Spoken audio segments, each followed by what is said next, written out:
continuamos. Vamos a hacer algunas puntualizaciones sobre este ejercicio que resolvimos en la primera parte de este bautizado videoconcepto y vamos a ir afinando ciertas cosas que quizás dejamos un poco en el aire y además vamos a definir un buen criterio de signos para evitar el pequeño problema que tuvimos al resolver el anterior ejercicio en el cual nos equivocamos con el signo del vector unitario. Así que es importante definir cuándo vamos a utilizar aquí los signos y especificar un poquito más por qué funciona todo esto.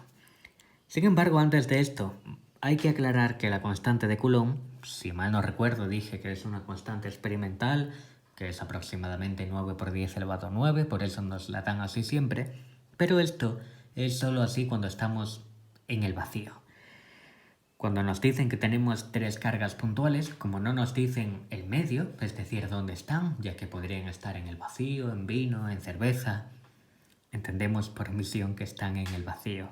Pero si no estamos en el vacío, estamos en otro sitio, también podemos calcular esta constante en función de la permitividad del medio. Esto se expresa como que K es igual a 1 partido por 4pi por la permitividad de este medio del que hablamos, y en el vacío pues la permitividad será la del vacío. Es posible que como dato del problema nos den la permitividad del vacío en lugar de la constante, por lo cual ya no es que esta fórmula se pueda ver de distintas formas solo por lo que dijimos en el primer vídeo, por el tema de vectores y vectores unitarios, sino también por la constante de Coulomb. En algunos libros tienden a sustituir la K directamente por la expresión esta que tenemos aquí. Así que es importante tenerlo en cuenta, ya que realmente lo podemos ver de 1000 formas, a veces nos asusta, nos perdemos, pero a priori no tenemos nada de qué preocuparnos. Aclarada esta parte, vamos a definir un poco un buen criterio de signos para evitar problemas. En definitiva, ¿debemos poner aquí signos a las cargas? ¿Cuándo sí? ¿Cuándo no?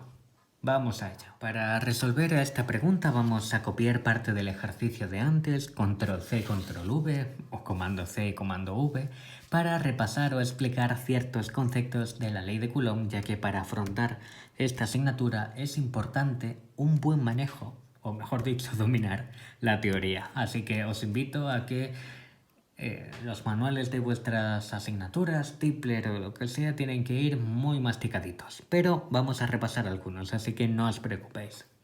Cuando tenemos dos cargas que tienen el mismo signo, por ejemplo, negativo y negativo, positivo, positivo, se van a repeler. No se quieren, huyen, que es lo que hemos intentado representar aquí en estos garabatos. Sin embargo, como dice la sabiduría popular, los polos opuestos se atraen. Y esto parece una tontería, pero nos va a permitir evitar fallos como el que cometimos en la primera parte del ejercicio, ya que es importante, como yo dije, hacer una representación de dónde están las cargas para ayudarnos a calcular los vectores, pero sabiéndolo o viéndolo visualmente, podemos ver un poco a ojo o saber qué es lo que tiene que pasar. Y luego los cálculos evidentemente tienen que coincidir con esto.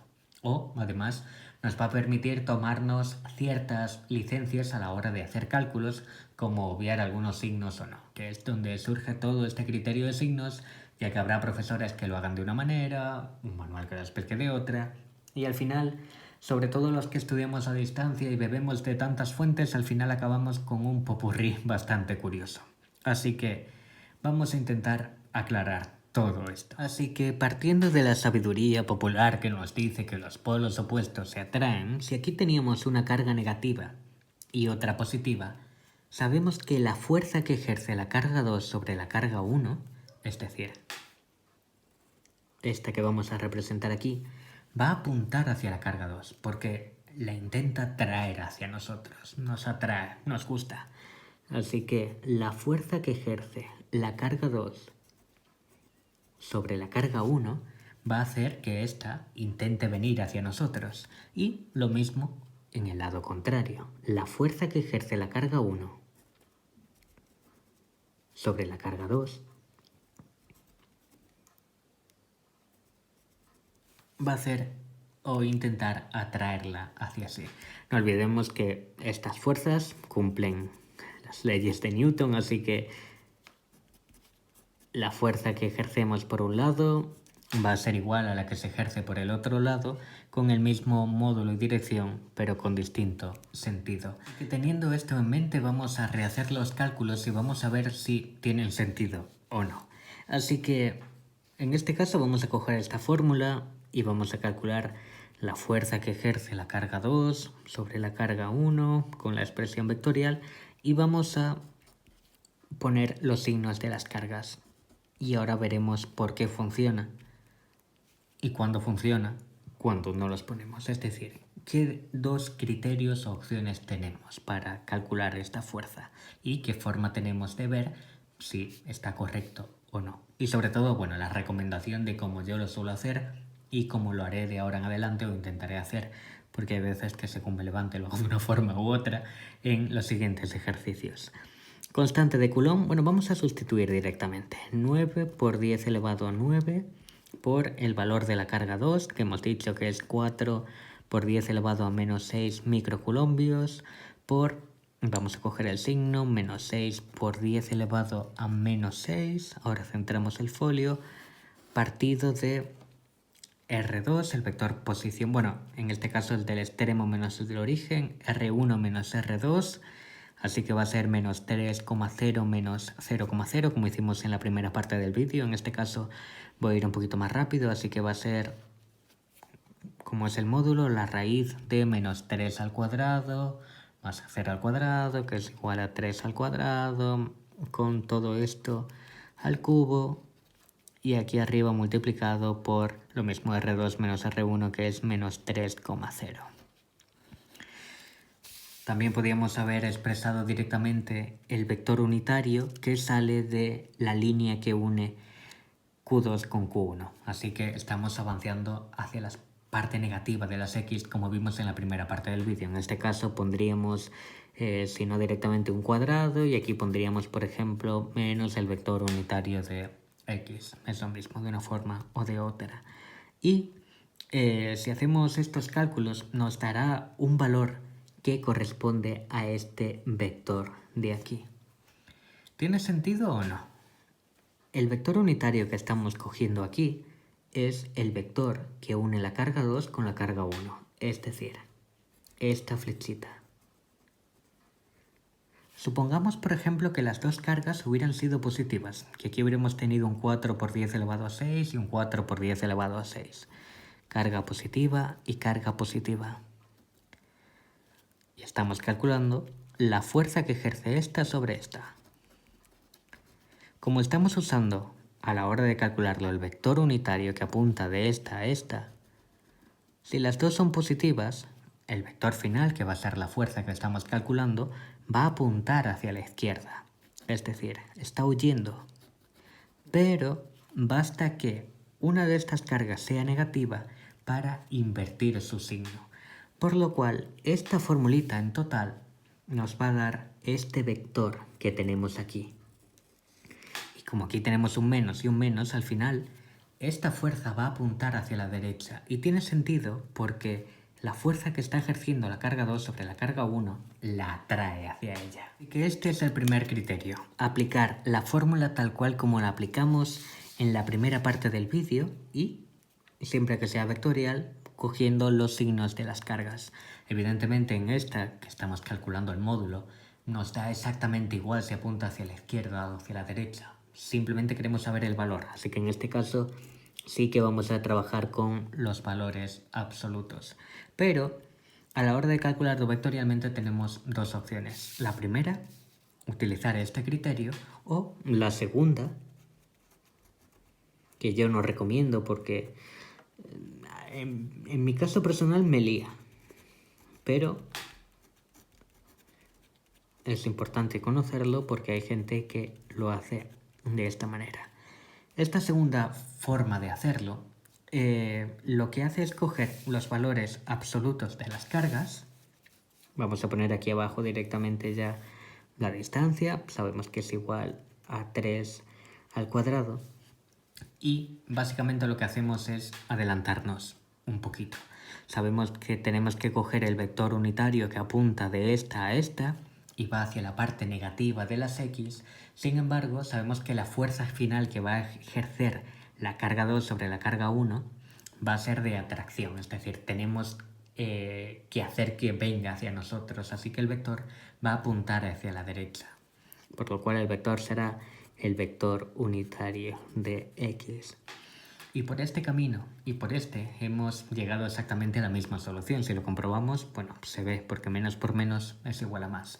Así que no es que siempre con la fórmula vectorial tengamos que poner el signo de las cargas. Si sabemos lo que estamos haciendo, podemos trabajar siempre con el valor absoluto de las cargas y luego definir un poco a mano este vector. Sin embargo, puede pasar lo que me pasó a mí en el primer vídeo, que me lié, porque hay veces que lo hago de una forma o de otra y es un poco lío. Así que mi consejo, cuando estemos calculando en módulos la fuerza, valores absolutos, porque en ese caso no nos piden si apunta hacia la izquierda, hacia arriba, si hacia el lado que sea con un ángulo de 45 grados, sino solo la magnitud. Así que en este caso valor absoluto. Y en el caso de que nos lo pidan en su forma vectorial, en mi caso lo que recomiendo es fuerzas con el valor que sea negativo o positivo, y el vector que apunta de la carga 1 a la carga 2, que lo calculamos como el del extremo menos el del origen,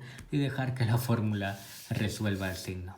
Pero tenemos por una opción o por otra un buen dibujo, una buena representación, una imagen mental, ya que a veces si es un test y ya tenemos mucha práctica no nos hace falta ni dibujarlo, pero comprobar siempre que el resultado tenga sentido.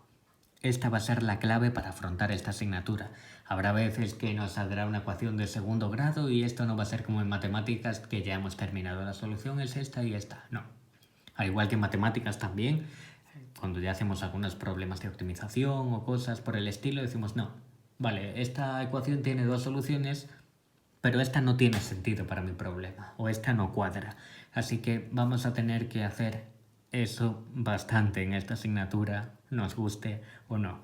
Así que mucho ojo con todo esto. Así que partiendo de esta premisa, vamos a terminar este ejercicio. Si recordáis, en el ejercicio anterior teníamos una carga Q3 que la hemos puesto aquí al lado porque tengo un pequeño guarreteo de menos 6 microcoulombios en el punto X igual a 3. Como esta carga es negativa, al igual que la carga primera, que es la que está sufriendo el efecto de las demás, porque es lo que nos piden calcular, esta carga va a sufrir la fuerza de esta. La fuerza que ejerce la carga 1 sobre la 3 va a hacer que esta se intente desplazar hacia la derecha, va a intentar huir, y esta a su vez también va a intentar huir hacia este lado. Por lo cual, en total, esta carga estará sometida a dos fuerzas. Por un lado, la carga Q2 le gusta bastante y se atrae hacia ella, pero la carga Q3 no le gusta nada y también quiere huir. Tiene un dilema. No sabe si ir hacia la derecha o hacia la izquierda. ¿Quién le gusta más? ¿Q2 o le tiene más miedo a Q3 para huir? Realmente cuando hacemos la suma final, lo que hacemos es resolver este dilema. ¿Quién gana? ¿Se acerca al final hacia Q2 o está intentando huir? Para ello, lo que hacemos era eso, calcularlas por separado. La fuerza que ejerce la carga 3 sobre la carga 1 era igual a la constante de Coulomb por, voy a utilizar el criterio de poner los signos, por menos 6 por 10 elevado a menos 6, por menos 6 por 10 elevado a menos 6, por el vector unitario de la línea que une esta carga con esta carga. Así que estamos avanzando hacia la parte negativa de las X, así que va a ser menos el vector unitario de X partido de la distancia que las separa. Voy un poco más deprisa porque ya hemos hecho 15 minutos de vídeo de esto. Así que en este caso, en total, nos va a quedar, como tenemos aquí un menos por un menos, un más, toda esta fuerza con un signo negativo, es decir, apuntando hacia la izquierda. Tiene sentido porque según el dibujo la fuerza que ejerce la carga 3 sobre la carga 1 la va a intentar empujar hacia la izquierda. Así que ya vemos dónde encajan las piezas del puzzle. Un buen dibujo nos va a permitir ver o intuir si lo que estamos haciendo es correcto o no. Así que cuando hacemos, vamos a hacerlo por separado. Vamos a echar las cuentas, vamos a poner 9 por 10 elevado a 9, por 4 por 10 elevado a menos 6, por menos 6 por 10 elevado a menos 6, por menos 1, todo ello dividido de 9 en definitiva.